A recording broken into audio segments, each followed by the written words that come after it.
Practical work experience తో future ready 4 years BS program. పూర్తి వివరాలకు వెంటనే స్క్రీన్ పైన కనిపిస్తున్న నంబర్స్ కి కాల్ చేయండి. జూన్ నెల వచ్చేస్తోంది. క్యాలెండర్ మారడమే కాదు, మన జేబులకు చిల్లు పెట్టేలా పలు కీలక నిబంధనలు కూడా మారిపోతున్నాయి.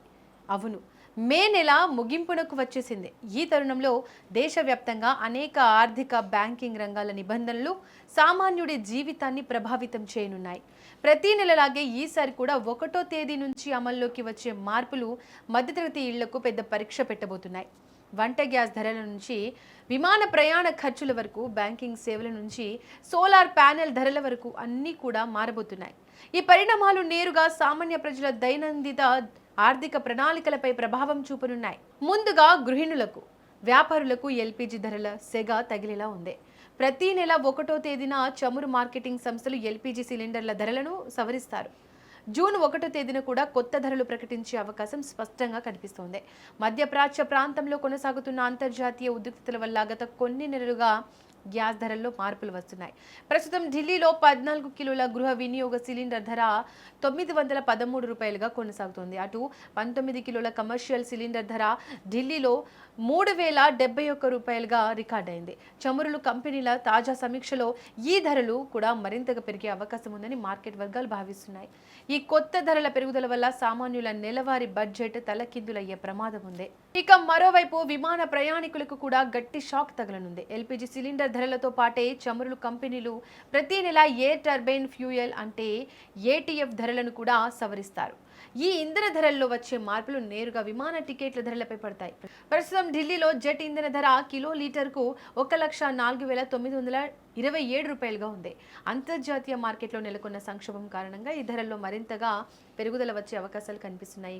ఇక దీనివల్ల రానున్న రోజుల్లో విమాన టికెట్ల ధరలు కూడా పెరగనున్నాయి. ప్రయాణికులు అదనపు భారాన్ని మోయక తప్పని పరిస్థితి కనిపిస్తోంది. ఇక బ్యాంకింగ్ రంగంలో కూడా హెచ్డిఎఫ్సి బ్యాంక్ తన వినియోగదారులకు కొత్త నిబంధనలు తీసుకొస్తోంది. జూన్ 1వ తేదీ నుంచి ఈ బ్యాంక్ తన కరెంట్ అకౌంట్లు, కొన్ని ఇతర ఖాతాలకు సంబంధించిన నియమాలను మార్చనుంది.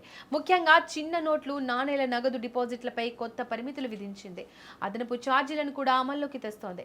ఇప్పటి వరకు చిన్న నోట్ల డిపాజిట్లపై ప్రత్యేక నెలవారీ పరిమితి లేకపోయినా ఇకపై ఆ విధానం మారనుంది. కొత్త నిబంధనల ప్రకారం 20 లేదా అంతకంటే తక్కువ విలువ గల నోట్లకు నెలకు 10,000 రూపాయల వరకు మాత్రమే డిపాజిట్ పరిమితి ఉంటుంది.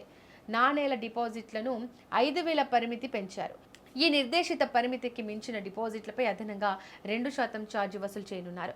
చిన్న వ్యాపారులపై ఈ నిర్ణయం కొంత ప్రభావం చూపే అవకాశం ఉంది.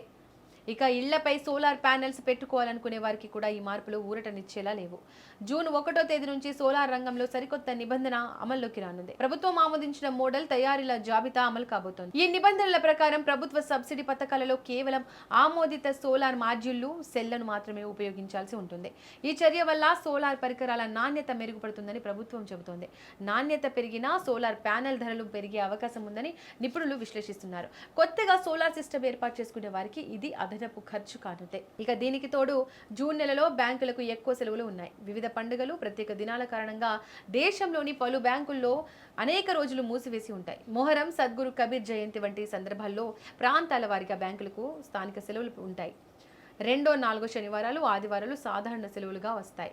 జూన్ 15, 25, 26, 29, 30 తేదీలలో కూడా పలు ప్రాంతాల్లో బ్యాంకులు పనిచేయవు. ఈ సెలవు దినాల్లో కూడా ఆన్లైన్ బ్యాంకింగ్ సేవలు, ఏటీఎంలు యథావిధిగా అందుబాటులో ఉంటాయి. ఖాతాదారులు తమ బ్యాంకు పనులను కూడా ఈ సెలవుల పట్టిక చూసుకొని ప్లాన్ చేసుకోవడం మంచిది. జూన్ 1వ తేదీ నుంచి అమల్లోకి రానున్న ఈ మార్పులన్నిటిపై ప్రజలు ముందే అవగాహన కలిగి ఉండడం ఎంతో అవసరం.